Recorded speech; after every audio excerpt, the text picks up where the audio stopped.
Hello friends, welcome to CSC knowledge. Guys, आज हम लोग देखेंगे डेरिवेशन ऑफ वेव इक्वेशन। पिछले लेक्चर में हम लोगों ने देखा था कि हीट इक्वेशन का डेरिवेशन हम लोग कैसे किए थे, उसका सॉल्यूशन कैसे फाइंड किए थे।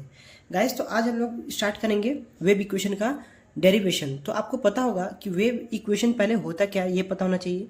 तो आपको वेव इक्वेशन होता है del square u upon del t square equal to c square del square u upon del x square. ये आपका क्या है, वेव इक्वेशन। ये आपका इक्वेशन हो गया। गाइस, अब हम जानते हैं क्या, according to separation of variable, क्या जानते हैं कि जो आपका दो वेरिएबल दिया हुआ है, यहाँ पे दो वेरिएबल कौन है, एक्स है और टी है। तो एक्स टी इक्वल टू क्या हो जाता है, हम सबसे पहले एक्स टी की इक्वल मानते हैं। जो आपका वेरिएबल दिया हुआ है उसका कैपिटल इंटू दिस और दिस। उसके बाद क्या करते हैं, जो आपका गिवन रहता है उसका वैल्यू निकालते हैं सेपरेशन ऑफ वेरिएबल के अकॉर्डिंग। इट मीन्स कि आपका del square u upon del t square, इसका वैल्यू क्या हो जाएगा, इट मीन्स टी के टर्म में टू टाइम्स क्या हो रहा है, differentiation. It means x t dash, एक बार डिफरेंशिएशन हुआ, t double dash means two times of differentiation. अब क्या करेंगे, del square u upon del x square. It means that guys कि एक्स में टू टाइम्स डिफरेंशिएशन, तो एक्स डबल डैश टी। आपको मैंने पहले ही बता चुका है कि इसका मीनिंग क्या होता है, ठीक है, और इसका भी। उसके बाद गाइस क्या करते हैं, जो वैल्यू हम फाइंड करते हैं उसको वापस इक्वेशन में पुट करते हैं।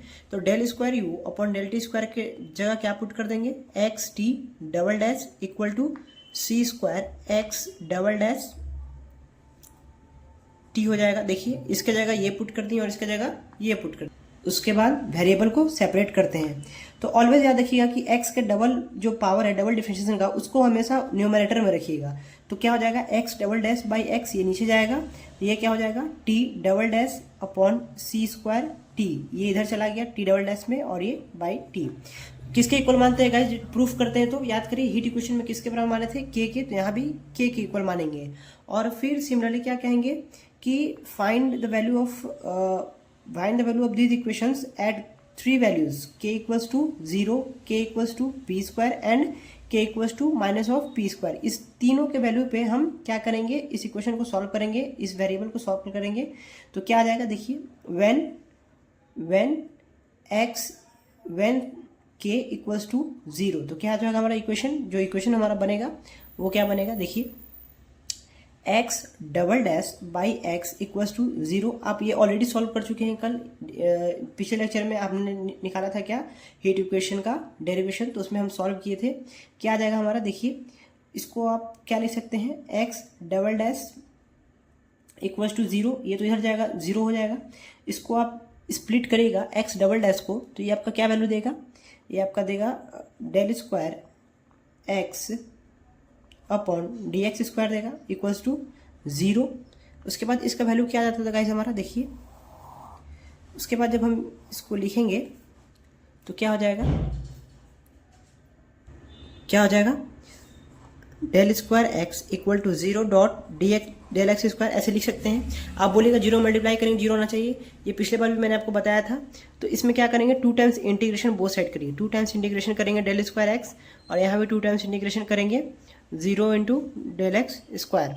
तो जब इंटीग्रेशन टू टाइम्स करेंगे, फर्स्ट टाइम में क्या आ जाएगा, डेल एक्स हो जाएगा, फर्स्ट टाइम में डेल एक्स, सेकेंड टाइम में क्या हो जाएगा, एक्स। तो एक बार अगर इंटीग्रेशन होगा तो डेल स्क्वायर एक्स से एक पावर कम डेल एक्स हो जाएगा, और इसका क्या आ जाएगा, C1 आ जाएगा। क्योंकि 0 का इंटीग्रेशन तो 0 होगा, बट जो कांस्टेंट होता है वो ऑलवेज क्या होता है, 0 का इंटीग्रेशन 0 हो गया, लेकिन कांस्टेंट तो ऐड होगा। कांस्टेंट 0 नहीं होता है, कांस्टेंट प्लस में होता है, ना कि मल्टीप्लिकेशन में, इसीलिए ये 0 नहीं होता है। तो ये आपका C1 आ गया। फिर एक बार और इंटीग्रेशन करेंगे, इंटीग्रेशन एक बार और अभी बाकी है हमारा। तो अब क्या करेंगे, देखिए, डेल एक्स का आपका क्या आ जाएगा, दूसरी बार एक्स आ जाएगा, और इसका क्या आ जाएगा, C1 एक्स प्लस C2 आ जाएगा। फर्स्ट कांस्टेंट के साथ क्या आ गया आपका, एक्स आ गया। देखिए गाइस, यहाँ से हमारा एक्स का वैल्यू निकला। अब क्या करेंगे, सिमिलरली टी की वैल्यू निकालेंगे। जो हमारा टी का इक्वेशन था वो क्या था, t double dash upon c square t equals to 0। तो यहाँ भी t double dash equal to क्या हो जाएगा, 0 हो जाएगा। यहाँ भी क्या करेंगे, टू टाइम्स हम इंटीग्रेशन करेंगे, यानी इट मीन्स कि two times integration of del square t equals to double integration of 0 dot del t हो जाएगा आपका, डेल टी स्क्वायर हो जाएगा आपका। उसके बाद जब फर्स्ट टाइम करिएगा तो आपका क्या आ जाएगा, डेल टी आएगा, और ये क्या आ जाएगा, C3 कांस्टेंट आएगा, क्योंकि C1 C2 हम ले चुके हैं। तो अब एक बार और इंटीग्रेशन करेंगे तो क्या आ जाएगा, ये हमारा आ जाएगा आपका t, और ये क्या आ जाएगा C3x प्लस C4। तो ये आपका t का वैल्यू आ गया गाइस। तो अब जैसा कि आप जानते हैं कि जब हम वैल्यू x और t की फाइंड करते हैं तो उसको क्या करते हैं, पुट कर देते हैं इक्वेशन में।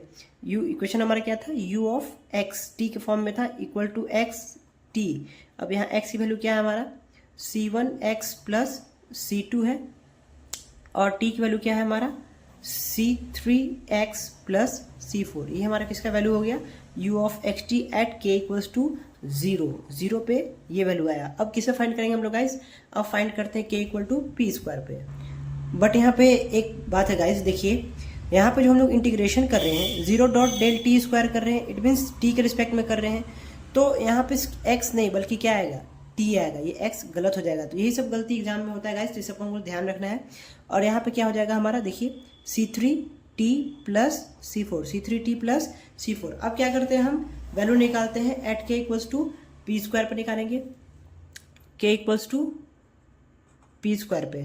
तो हमारा क्या हो जाएगा, देखिए ये इक्वेशन है हमारा x double dash upon x equal to p square. तो क्या हो जाएगा हमारा x double dash minus of P square x equal to 0, इधर इनटू में गया, इधर आया तो माइनस में हो गया। उसके बाद क्या करेंगे, आप इसको लिख सकते हैं ना, d square x minus P square x equals to 0।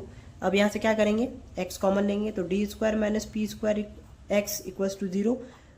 उसके बाद देखिए गाइस, अब आप बोलिएगा कि x डबल डैश जो है, अगर आपको नहीं समझ में आ रहा है तो, कि x डबल डैश ये आपका डी स्क्वायर एक्स कैसे हो गया। तो आपको पता होगा कि इसको क्या लिख सकते हैं, x डबल डैश को, इट मीन्स इसका मतलब होता है del square x upon del x square, it means 2 time of this x with respect to small x।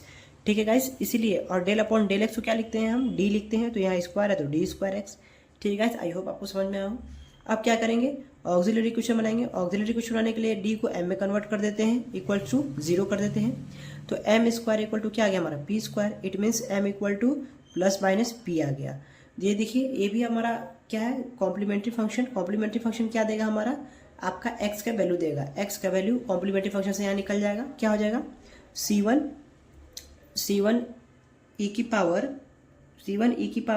px plus c2 e की पावर माइनस px। ये आपका किसका वैल्यू होगा गाइस, x का वैल्यू हो गया। कैसे, क्योंकि आपको पता है कि जब ऑर्डिनरी पार्शियल डिफरेंशियल इक्वेशन होता है तो उसमें हम ये वाला कॉम्प्लीमेंट्री फंक्शन का फॉर्मूला लगाते हैं सिंगल वेरिएबल के लिए। ठीक है, यहाँ पे तो वेरिएबल सिंगल था x, देखिए यहाँ सिंगल वेरिएबल है ना, एक्स वाई रहता, तब क्या करते हैं f1y plus m1x plus f2y plus m2x। तो अब क्या करेंगे, सिमिलरली हम किसकी वैल्यू निकालेंगे, टी की वैल्यू निकालेंगे। टी की वैल्यू निकालने के लिए क्या करेंगे, t double dash by c square t, जो टी की इक्वेशन है उसको इक्वल करेंगे पी स्क्वायर के। तो ये क्या हो जाएगा हमारा, t double dash equal to p square C square t. अब इसी को आप इधर शिफ्ट करिएगा तो क्या आ जाएगा आपका, t double dash minus P square C square t equals to 0। अब सिमिलरली जैसे अभी सी एफ निकाले वैसे सी एफ निकालेंगे तो हमको टी का वैल्यू मिल जाएगा। वो कैसे होगा, ये आ जाएगा d square minus P square C square t equals to 0। अब इसको क्या करेंगे, ऑक्सिलरी इक्वेशन बनाएंगे। तो हमारा हो जाएगा, ऑक्सिलरी इक्वेशन बना लीजिए, तो M square minus P square C square equals to 0।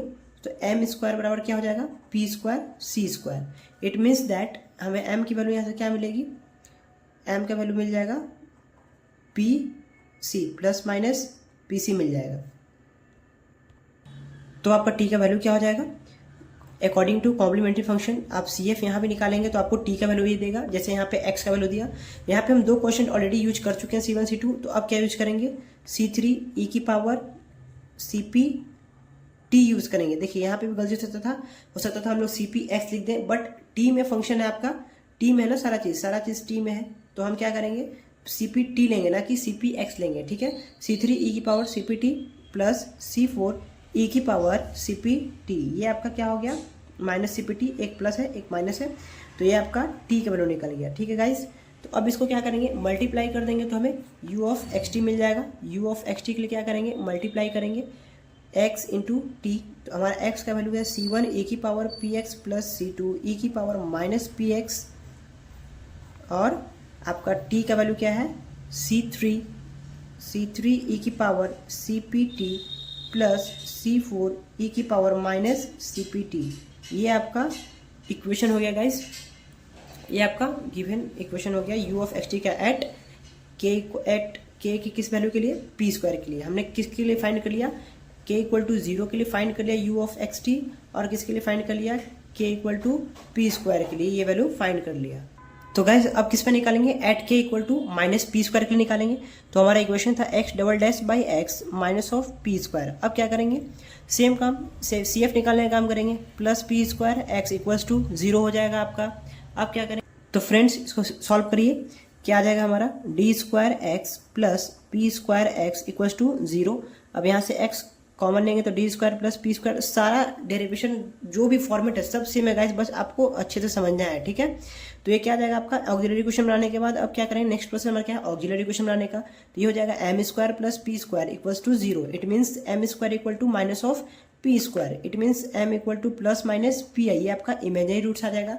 जब इमेजिनरी रूट्स ऑर्डिनरी का आता है, इट मीन सिंगल वेरिएबल का निकालते हैं, तब हमारा उसका जो कॉम्प्लीमेंट्री फंक्शन होता है और वो हमें एक्स वैल्यू देगा ही, आपको पता है वो क्या होता है, C1 cos px plus C2 sin px। ये आपका कब होता है, जब आपका रूट्स ऑर्डिनरी डिफरेंशियल इक्वेशन का इमेजिनरी हो। ऑर्डिनरी कहने का मतलब सिंगल वेरिएबल का, ठीक है गाइज। एक्स की वैल्यू तो मिल गई हमें, अब किसका निकालेंगे हम, टी का वैल्यू। तो टी के लिए हमारा इक्वेशन क्या है, t double dash by c square t equals to minus of P square, ये हो जाएगा। तो अब इसको सॉल्व करने के लिए अगला स्टेप वही होगा हमारा, क्या, t double dash plus P square C square t equals to 0। अब इसको कन्वर्ट करेंगे तो हमारा क्या हो जाएगा, d square t plus P square d square t plus P square C square t equals to 0।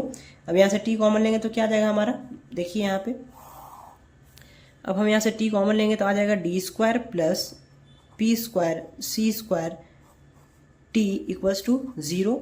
अब आपको ऑक्सिलरी इक्वेशन बनाना है, जब टी कॉमन कर दिए तो क्या हो जाएगा आपका, M square plus P square C square equals to 0। It means M square is equal to minus P square C square, M equals to plus minus P C i हो गया। देखिए यहाँ भी आपका रूट्स क्या आ रहा है, इमेजिनरी आ रहा है। तो उसके लिए हम क्या करते हैं, इमेजिनरी के लिए अभी आपको पता है सी एफ निकालेगा, आपको किसका यहाँ पे किसका वैल्यू मिलेगा, टी की वैल्यू मिल जाएगी आपको, और वो क्या हो जाएगा, यहाँ पे हम दो कांस्टेंट यूज कर चुके हैं C1 C2। तो अगला हमारा क्या रहेगा, C3 cos CPX नहीं बल्कि T होगा, C3 cos CPT plus C4 sin CPT। ये आपका किसका वैल्यू निकल गया, T का वैल्यू निकल गया गाइस। X और T हमें दोनों मिल गया at K equals to minus of P square पे। तो हम लिख देंगे क्या, हमारा जो फंक्शन आएगा नया u ऑफ एक्स टी, वो क्या आएगा आपका C1 cos PX plus C2 sin PX और C3 cos CPT plus C4 sin CPT। ये आपका क्या आ गया, u of x t at k equals to minus of P square. तो गाइस देखिए हम लोगों ने यहाँ तीनों वैल्यू निकाल लिया। तो फ्रेंड्स देखिए हमने तीन कंडीशन निकाला, क्या, at k equals to minus P square, at k equals to 0 और at k equals to p square. But answer तो कोई एक ही होगा। तो आंसर के लिए हम क्या कहेंगे, for physical nature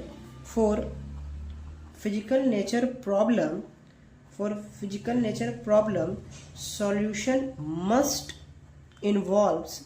solution must involves trigonometric terms. For physical nature problem, solution must involve trigonometric terms. Therefore, the required solution हमारा क्या हो जाएगा इक्वेशन का, the required solution is, देखिए ट्रिग्नोमेट्रिक टर्म्स, क्या बोल रहा है, ट्रिग्नोमेट्रिक टर्म्स। आपका किस वैल्यू के किस वैल्यू के लिए आपको ट्रिग्नोमेट्रिक टर्म्स मिल रहा है, 0 पे तो नहीं मिल रहा है कोई भी ट्रिग्नोमेट्रिक, पी स्क्वायर पे भी कोई नहीं मिल रहा है, मिल किस पे रहा है, माइनस ऑफ पी स्क्वायर पे। तो हमारा जो सॉल्यूशन हो जाएगा वो क्या हो जाएगा, u of x t equal to C1 cos PX plus C2 sin PX और C3 cos CPT plus C4 sin CPT, C3 cos CPT C4 sin CPT। ये आपका मिल गया गाइस रिक्वायर्ड सॉल्यूशन। गाइस तो सबसे पहले हम लोगों ने क्या किया, सबसे पहले हम लोगों ने वेव इक्वेशन लिखा कि वेव इक्वेशन हमारा क्या था। उसके बाद सेपरेशन ऑफ वेरिएबल से u ऑफ एक्स टी को कैपिटल एक्स कैपिटल टी जो वेरिएबल था उसके कैपिटल के इक्वल किया। उसके बाद हमने जो गिवन इक्वेशन होता है उसमें जो वैल्यू होता है उसकी वैल्यू निकाली। तो अगर 2 टाइम्स टी के रिस्पेक्ट में तो x t double dash, x के रिस्पेक्ट में तो एक्स डबल डैश टी। उसके बाद हमने पढ़ा है कि सेपरेशन ऑफ वेरिएबल में एक्स वाले टर्म को यानी एक वेरिएबल को एक तरफ करते हैं, दूसरे वेरिएबल को दूसरी तरफ करते हैं, इक्वल्स टू के मानते हैं। प्रूफ में क्वेश्चन में क्या करेंगे, डायरेक्ट हम माइनस ऑफ पी स्क्वायर मान लेंगे, लेकिन जब प्रूफ करते हैं हीट इक्वेशन वेव इक्वेशन तो के के वैल्यू मानते हैं इक्वल, और क्या करते हैं के के 3 वैल्यू के लिए सॉल्व करते हैं हम इक्वेशन को, 0 पे, पी स्क्वायर पे और माइनस ऑफ पी स्क्वायर पे। जब के इक्वल टू 0 रखते हैं तो हमारा यू ऑफ एक्स टी ये आता है। जब के इक्वल्स टू आप रखिएगा पी स्क्वायर, जब के इक्वल्स टू आप रखिएगा पी स्क्वायर तो आपका वैल्यू क्या आएगा, यू ऑफ एक्स टी आ जाएगा आपका ये C1 e की power p x, C2 e की power minus p x, C3 e की पावर सी पी टी और प्लस C4 e की power minus c p t. ये आपका कब आएगा, जब आप के इक्वल्स टू पी स्क्वायर रखिएगा।